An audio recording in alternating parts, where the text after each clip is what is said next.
வணக்கம் மக்களே. அதிரடி பவுலிங்கால ரோஹித் சர்மா காலையே உடைக்க பார்த்திருக்காரு யங் பவுலர். அதை பத்தி தான் இந்த வீடியோல பார்க்க போறோம். எல்லாரும் ஆவலோட எதிர்பார்த்துட்டு இருந்த சாம்பியன்ஸ் டிராபி இன்னைக்கு ஆரம்பமாக போகுது. தீவிரமான பயிற்சியில இந்திய வீரர்கள் ஈடுபட்டு வந்துட்டு இருக்காங்க. 2023 50 ஓவர் உலக கோப்பையில மிஸ் பண்ணதை இந்த முறை பிடிக்கணும் அப்படின்னு கேப்டன் ரோஹித் சர்மா ரொம்ப மும்மரமா செயல்பட்டு வராரு. கடந்த 3 மாசமாவே ஃபார்ம் அவுட்ல இருந்த ரோஹித் சர்மா சமீபத்தில் நடந்த இங்கிலாந்து தொடர்ல அபாரமா சதம் அடிச்சு பழைய ஃபார்முக்கு வந்தாரு. ஒரு நாள் போட்டியில இந்திய அணிக்காக சிறப்பான துவக்கத்தை தந்திருக்கக்கூடிய இவரு இதே ஃபார்ம்ல இருப்பதுதான் இந்திய அணிக்கு நல்லது. வர ஞாயிற்றுக்கிழமை துபாயில பெரும் எதிர்பார்ப்புக்குள்ள இந்தியா பாகிஸ்தான் போட்டி நடக்க போகுது. கடைசியா நடந்த சாம்பியன்ஸ் டிராபி போட்டியில இந்தியாவை வீழ்த்தி பாகிஸ்தான் கோப்பையை கைப்பற்றி இருந்தாங்க. அதுக்கு பழி தீர்க்கும் போட்டியா ரசிகர்கள் இதை பாக்குறாங்க. பாகிஸ்தான் அணியோட வேகபந்து வீச்சாளர்கள் இந்திய அணிக்கு பெரிய தொந்தரவாவே இருந்திருக்காங்க. கடந்த முறை துபாயில நடந்த இந்தியா பாகிஸ்தான் போட்டியில கூட பாகிஸ்தான் அபாரமா 10 விக்கெட் வித்தியாசத்துல ஜெயிச்சாங்க அப்படின்றது குறிப்பிடத்தக்கது. அந்த போட்டியில இந்தியாவோட டாப் ஆர்டரா பாகிஸ்தானோட வேகபந்து வீச்சாளர்கள் தான் பந்தாடினாங்க.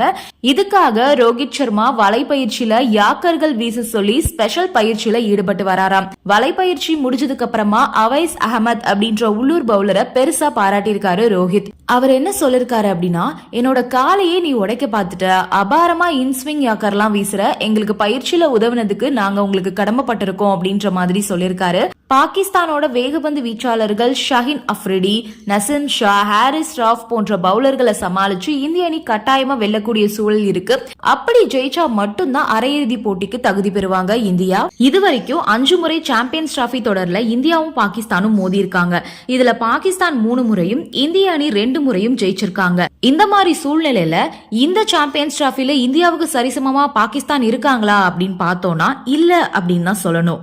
ஏன்னா பாகிஸ்தான் அணில பாபர் அசாம் இந்தியாவுக்கு எதிராக சராசரியா 31 அடிச்சிருக்காரு. ஒரு வீரர் தொடக்க வீரரா இருக்காரு அப்படின்னா குறைஞ்சபட்சம் அவங்களோட சராசரி 50 நெருங்கணும்.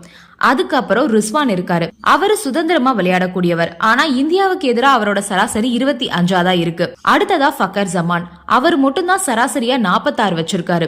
அது உண்மையிலே நல்ல சராசரி தான். ஃபக்கர் ஜமான் நினைச்சா தனியாளா போட்டிய இந்தியாவுக்கு எதிராக கொண்டு போக முடியும். அதே மாதிரி ஃபக்கீம் அஸ்ரபீன் இருக்காரு. அவரோட சராசரி 12.5 இருக்கு.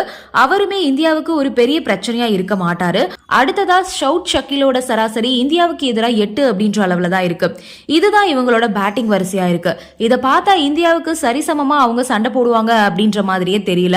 இந்தியாவை எடுத்துக்கிட்டோம் அப்படின்னா சொந்த மண்ணில இங்கிலாந்து 3-0 அப்படின்ற கணக்குல தோற்கடிச்சிருக்காங்க.